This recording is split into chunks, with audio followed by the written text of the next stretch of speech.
അതെന്താ ഇങ്ങ് ദൂരെന്ന് തന്നെ കല്യാണം ആലോചിച്ചത്? അവൾ ചോദിച്ചു. അവർ അവളുടെ മുറിയിലായിരുന്നു. മാട്രിമോണിയൻ വഴി വന്ന ആലോചനയായിരുന്നു ആദിയുടേത്. അത് ഒന്ന്, എനിക്ക് യാത്ര ഇഷ്ടമാണ്. തൻ്റെ വീട്ടിലേക്ക് വരുമ്പോൾ കുറേ യാത്ര ചെയ്യാമല്ലോ. പിന്നെ മറ്റൊന്ന്, പിണങ്ങിയാൽ താൻ ഓടിപ്പോകില്ലല്ലോ, ആദി പറഞ്ഞു. അവൾ പൊട്ടിച്ചിരിച്ചു. കൊള്ളാലോ. അങ്ങനെ പെട്ടെന്ന് ദേഷ്യം വരികയോ പിണങ്ങുകയോ ചെയ്യുന്ന ഒരാളല്ലോ ഞാനും. അത് പോട്ടെ, താൻ എന്താ ഫോട്ടോ കണ്ട ഉടനെ സമ്മതിച്ചത്? നേരിട്ട് കണ്ടാൽ ബോറൻ ആയിരുന്നെങ്കിലോ? കാഴ്ചയിൽ എന്തിരിക്കുന്നു? അവൾ പുഞ്ചിരിച്ചു. അഞ്ജു, ആദിക്ക് ചായ കൊടുത്തോ? അഞ്ജുവിൻ്റെ അമ്മ ഉറക്കെ വിളിച്ചു ചോദിച്ചു. ചായ ഇഷ്ടം ആണോ? അല്ല, ഇതിനു മുന്നേ പോയ വീടുകളിൽ ആരും എന്നോട് ഈ ചോദ്യം ചോദിച്ചിട്ട് പോലുമില്ല. കൊണ്ടു തന്നേക്കുക. കുടിച്ചില്ല എങ്കിൽ ചോദിക്കും ഇഷ്ടമായില്ലേ എന്ന്. കഷായം കുടിക്കും പോലെ കുടിക്കും. എന്തിനാ മറ്റുള്ളവരെ സന്തോഷിപ്പിക്കാൻ ഇഷ്ടമല്ലാത്ത കാര്യം ചെയ്യുന്നത്?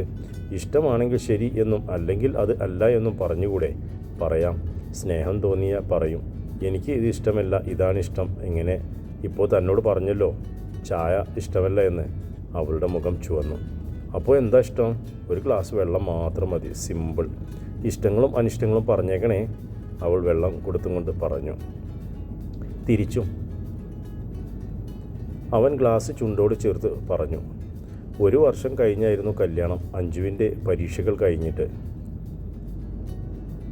കല്യാണം കഴിഞ്ഞു. പിറ്റേ ദിവസം ആദിയുടെ അമ്മ അവളുടെ കയ്യിൽ ഒരു താക്കോൽ കൊടുത്തു. അവൾ അമ്പരന്ന് നിൽക്കെ ആദി ചിരിച്ചു. പേടിക്കണ്ട, ഈ വീടിൻ്റെ താക്കോലൊന്നുമല്ല. ഇത് ഇവരുടെ സ്വന്തം സ്വർഗമാണ്. അതിൻ്റെ താക്കോൽ ഇവരാരും നമുക്ക് തരില്ല. പോയി വാ രണ്ടുപേരും, അമ്മ പുഞ്ചിരിച്ചു. അതൊരു പുതിയ വീടായിരുന്നു. ഞാൻ പണിതതാണ്. എന്ന് വെച്ചാൽ ഞാൻ ഡിസൈൻ ചെയ്തത്.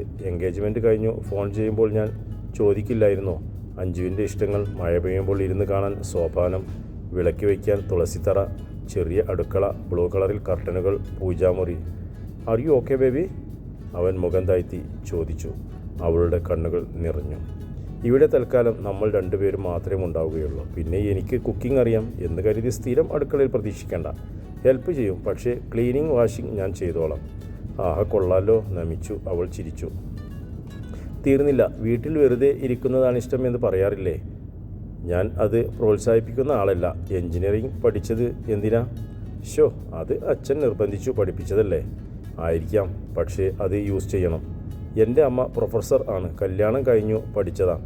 അച്ഛൻ പഠിപ്പിച്ചു. പെൺപിള്ളേർ വെറുതെ വീട്ടിലിരുന്ന് പ്രസവിച്ചു പിള്ളേരെ വളർത്തി. നോ, ഉടനെ ജോലിക്ക് ഉയരിക്കണം. അവളുടെ മുഖം വാടി. അങ്ങനെ വാടിപ്പോകേണ്ട.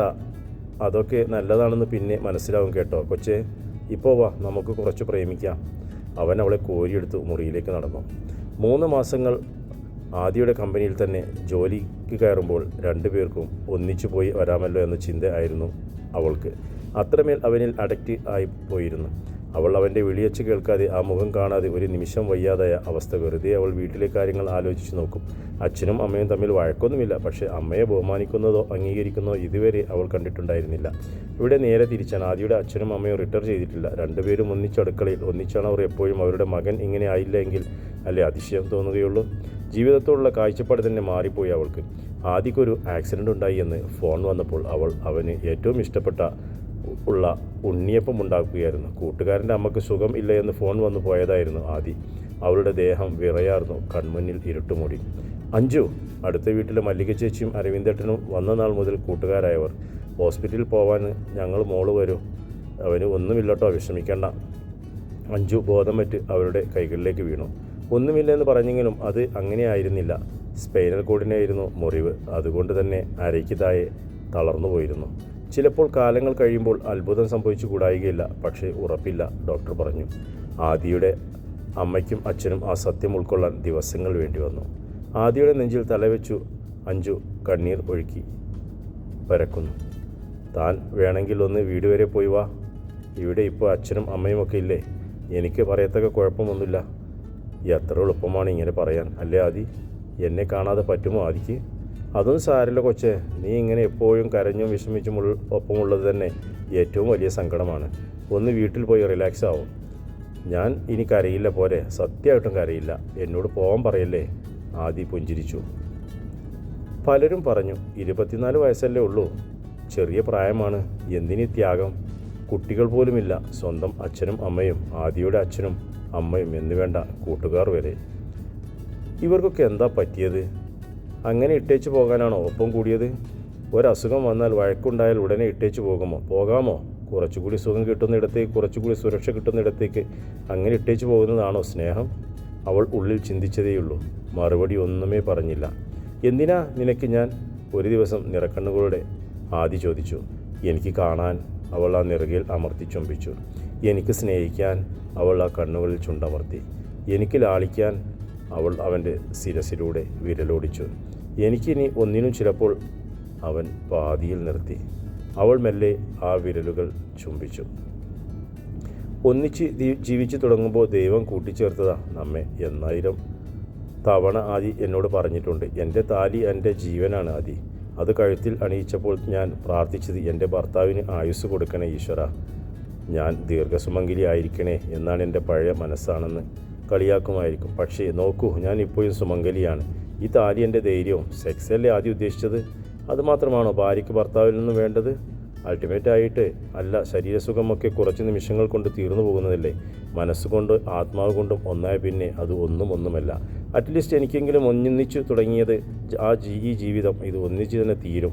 എനിക്കിങ്ങനെ സംഭവിച്ചു എങ്കിൽ ആദ്യം ഉപേക്ഷിച്ച് പോവോ? ഇല്ല, എന്നെ എനിക്കറിയാം. അത്രയ്ക്ക് ഇഷ്ടമാണ് ആദിക്ക് എന്നെ. ഇനി ആദ്യം എന്നെ ഉപേക്ഷിച്ച് പിന്നെ ഞാൻ പോവുക മരണത്തിലാക്കാൻ ഉറപ്പ്. അവിടെ ആദ്യ തോറ്റു, എല്ലാവരും തോറ്റു, വിധി പോലും. അഞ്ജു അവനെ കൂട്ടി അവരുടെ സ്വർഗത്തിലേക്ക് മാറി. വീട്ടിലിരുന്ന് ചെയ്യാവുന്ന തരം വർക്ക് കമ്പനി അവനെ ഏൽപ്പിച്ചു കൊടുത്തു. അഞ്ജുവിനോടൊപ്പം പോകുന്നവരെ കിച്ചണിൽ അവൻ ഉണ്ടാകും. പച്ചക്കറി അറിഞ്ഞും പാചകത്തിന് സഹായിച്ചും അങ്ങനെ പിന്നെ ജോലിയിലേക്ക് തിരിയും. അവൾ തിരിച്ചു വരുന്നത് കാത്ത് വൈകുന്നേരങ്ങൾ സോപാനത്തിൽ അവൻ കാത്തിരിക്കും. വർഷങ്ങൾ കടന്നു പോയിക്കൊണ്ടിരുന്നു. അവർ ഇന്നും ഒന്നിച്ചാണ്. കാലം അവരെ വൃദ്ധനും വൃദ്ധയുമാക്കി. പക്ഷേ അവരുടെ പ്രണയത്തിന് ഒരിക്കലും വയസ്സായതുമില്ല. ദാമ്പത്യ മഹത്തായ അനുഭവമാണെങ്കിൽ പ്രണയം മാത്രം മതി. തീവ്രമായ തീക്ഷ്ണമായ ആത്മാക്കൾ തമ്മിൽ ഉള്ള പ്രണയം.